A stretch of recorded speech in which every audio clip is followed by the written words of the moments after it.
동네북이란 말이 있습니다.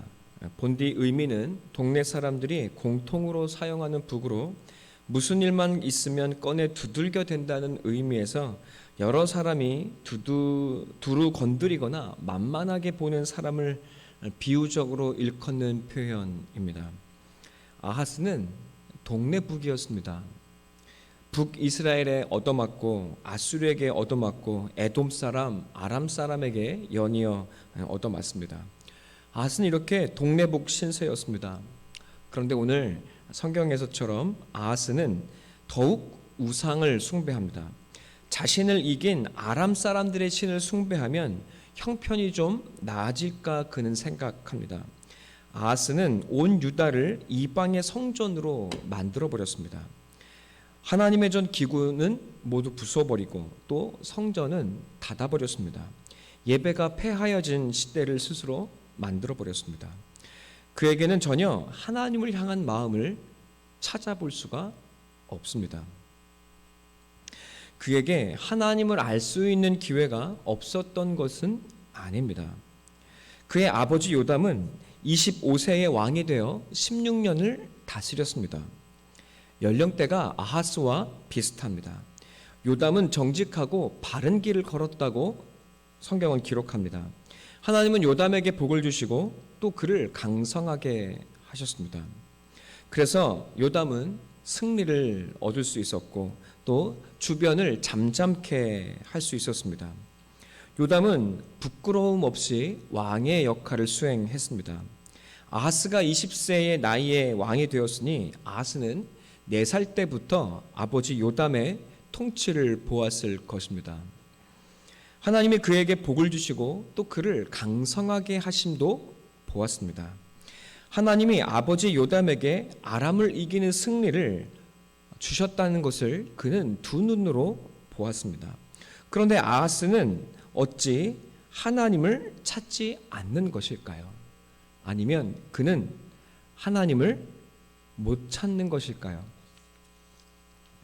그의 할아버지 우시야는 제사장이 아님에도 제사장의 역할을 하려고 했습니다. 분향하려 하다가 성전에서 나병이 생기는 징계를 받습니다. 나병은 참혹한 결과를 가져옵니다. 온 공동체에서 외톨이가 되어야만 했습니다. 전염병이었기 때문이요.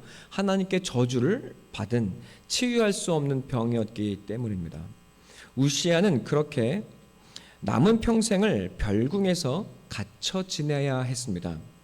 우시야의 아들 또 아하스의 아버지인 요담은 그 모습을 보았습니다. 요담은 여호와의 성전에 들어가지 않았다고 성경은 기록합니다.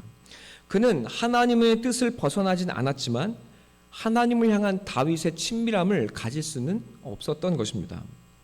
그에게 하나님은 두렵고 무서운 율법과 징계의 하나님이 되어버렸습니다. 그는 성전에 들어가 예배하는 것이 무서운 사람이 되었습니다. 그는 자녀에게 살아계신 하나님을 사랑하고 섬기는 법을 보일 수 없었던 것입니다. 요담은 마음으로는 하나님의 법을 떠나지 않았습니다. 하나님을 두려워했기 때문이요. 하나님의 살아계심을 보았기 때문입니다. 하지만 그는 그 두려움으로 하나님을 향하여 나아가지 못하게 되었습니다. 그래서 그들은 자녀들에게 하나님을 섬기는 법을 알려주지 못했고 그 하나님의 두려움 그리고 그 부정적인 하나님의 모습은 아하스에게 그대로 전수되어버리고 말았습니다. 자녀들은 하나님을 알지 못했고 또 알 수도 없었습니다. 그가 자녀들에게 남겨준 것은 두려움이었고 멀기만 한 하나님이었기 때문입니다. 이것이 굉장히 중요합니다. 내가 알고 이해하고 경험한 하나님이 바로 나의 삶에 나타납니다. 어떤 하나님을 알고 있는지에 따라 우리의 삶이 결정됩니다. 삶이 윤회라고 믿는다면 우리는 계급화된 세계관을 갖게 되고 또 현실의 삶을 체념하며 그저 다음 생을 기약하는 무기력한 삶을 살게 될 겁니다. 우리가 이슬람의 하나님을 믿는다면 알라의 전쟁에 뛰어들어 순교하고 또 영생을 얻는 것이야말로 가장 큰 축복으로 여기게 될 것입니다. 내가 알고 내가 이해하고 있는 대상에 따라서 나의 모습과 나의 삶이 빚어지기 시작하는 것입니다. 십자가의 하나님 그리고 예수 그리스도를 믿는다면 내가 죽어 너를 살리는 사랑의 길을 걷게 될 것입니다. 베드로에게 예수님은 세상의 권세를 주셔야 하는 주님이셨습니다. 주님이셔야 했습니다. 그러나 예수님은 십자가를 통해 베드로의 생각을 깨뜨리셨습니다. 베드로는 십자가의 죽음을 통과하고 부활하신 예수님을 만나 진정으로 주님을 따른다는 것이 무엇인지, 그리고 십자가의 순종이 무엇인지, 또 십자가의 결국인 부활의 역전과 승리, 하나님의 승리의 영광이 무엇인지를 이해하기 시작했습니다. 그는 그리고 그 부르심을 따라 비로소 바른 신앙의 길을 걷기 시작했던 것입니다. 사랑하는 여러분, 우리의 평생을 통해 하나님을 알아가야 합니다. 하나님이 어떤 분이신지 알아가야 하고 또 그 하나님을 바르게 만나야 합니다. 바른 하나님을 바르게 알 때에야 우리의 삶은 바른 정향을 가지고 나아갈 수 있게 됩니다.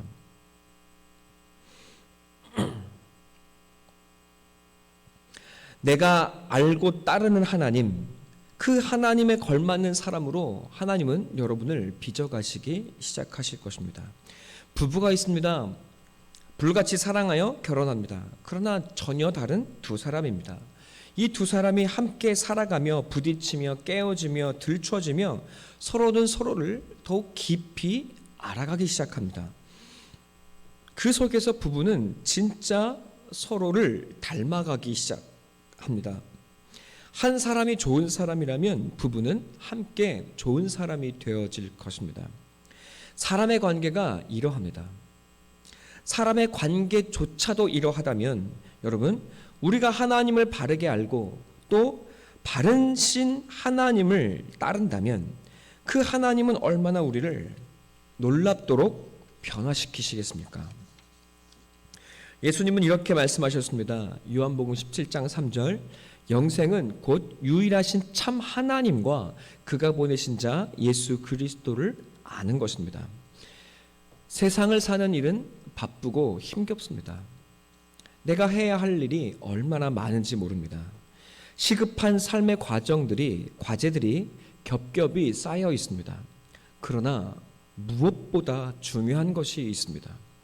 내 평생을 다하여 결코 멈추지 않아야 하는 일이 있습니다. 여러분, 그것은 바로 하나님을 더 깊이 그리고 더 바르게 더 온전히 아는 것입니다. 그리고 더 정확히 알기 위해 하나님 자신이 누구이신지를 하나님은 우리에게 알려주시고 우리는 그 하나님을 알아가야 합니다. 하나님은 약속하십니다. 우리는 그때에 하나님을 더 사랑하게 될 것입니다. 그리고 우리의 영혼은 독수리가 날개쳐 하늘을 오름같이 하나님을 향하여 여러분 비상하게 될 것입니다. 하늘의 힘을 얻고 세상을 이기는 담대한 사람들이 되어 있을 것입니다. 이 눈으로 아하스를 보니 좀 불쌍합니다. 그는 하나님을 찾을 생각조차 하지 않습니다. 그에게 하나님은 너무 부정적인 존재였기 때문입니다. 그는 우상을 숭배합니다. 심지어 자녀들을 제물로 인신공양을 합니다. 세상에 온갖 우상들을 가져옵니다. 그래서 그는 더 가난해지고 더 불우해지고 더 약해지고 더 비참해집니다. 그래도 그는 하나님만은 찾지를 않습니다. 여러분, 그가 찾고 그가 숭배하는 그 모든 노력이 실상 진짜 하나님을 찾고 있는 노력임에도 불구하고 그는 하나님만은 찾지를 않습니다. 하나님은 기회를 주시려고 자신을 알려주시려고 애쓰셨습니다. 아하스는 이스라엘에 자신의 군대를 포로로 빼앗겼습니다. 하나님은 선지자를 이스라엘에 보내어 아하스의 군대를 도리어 보살피게 하시고 그리고 안전하게 돌려보내십니다. 하나님은 아하스에게 보여주신 것입니다. 하나님의 사랑과 자비를 보여주셨습니다.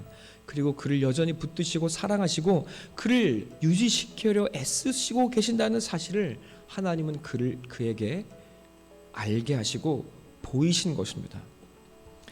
아하스의 삶에 개입해 생명을 소중히 여기시는 하나님의 마음이 무엇인지를, 하나님을 찾는 자들에게 하나님은 긍휼을 베푸시는 이라는 사실을 하나님은 아하스에게 보여주신 것입니다. 그러나 아하스는 바로 그 하나님만은 찾지를 않습니다. 자신이 원하는 세상의 신을 끊임없이 찾고 구합니다. 그리고 더욱더 곤고해지고 비참해집니다. 아하스를 통해 저는 인간의 연약함을 봅니다. 그리고 그 속에 완고함, 꺾이지 않는 고집을 봅니다. 아하스 또한 내 안에 있는 나 자신의 모습을 닮았습니다. 그래서 마음이 가고 또 안타깝기도 합니다. 여러분, 그러나 하나님 앞에 우리의 고집이 꺾이기를 바라고 기도합니다. 하나님은 때로 두렵고 때로 무섭습니다. 맞습니다. 그러나 하나님은 사랑이십니다.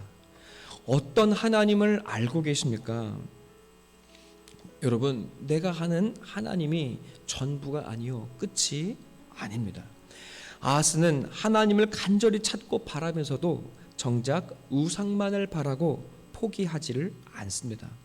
우상이 바로 그 하나님이기를 바라고 있는 것입니다. 여러분, 그는 순서가 바뀌었습니다. 우리는 순서를 바꾸어야 합니다. 말씀하시는 하나님, 내가 따르고 싶지 않지만 거친 십자가를 우리에게 들이미시는 그 하나님을 믿고 더 알아가야 합니다. 거친 십자가를 내미시는 그 하나님, 그 속에 숨겨진 사랑을 더욱더 깨닫고 발견해 나가야 합니다. 여러분, 우리는 그 십자가 속에 감추어진 하나님의 깊은 사랑과 한량없는 은혜와 복을 마침내 깨닫게 될 것입니다. 그리고 그 십자가의 말씀과 하나님의 은혜의 복은 우리를 놀랍도록 풍요롭고 이 세상에 그 누구도 흉내낼 수 없는 아름다운 사람들로 우리를 변화시켜 갈 것입니다. 우리는 그 안에서, 하나님의 사랑 안에서 날마다 새롭게 빚어지게 될 것입니다. 예수님처럼 아름답고 흠없는 사랑의 사람으로 거듭나게 될 것입니다. 여러분의 삶의 자리와 가정을, 그리고 일터를 바꾸어내고, 그리고 넘어지고 쓰러진 사람들을, 죽어가는 사람들을 살리는 하나님의 영광의 사람들이 되어 있을 것입니다. 여러분, 때로 핍박이 있고 고난이 있고, 그리고 때로 우리의 삶에 궁핍이 있을지라도 하나님은 그 모든 것을 넉넉히 이기게 하시는 하늘의 부요를 우리에게 또한 허락하실 것입니다. 주 안에 사랑하는 성도 여러분, 이 고집스러운 아합의 길, 여러분 따라가지 아니하고 더 깊이 주님을 만나고 더 깊이 나아가는 우리 사랑하는 성도들 다 되시기를 간절히 소망하고 기도합니다. 함께 기도하시겠습니다.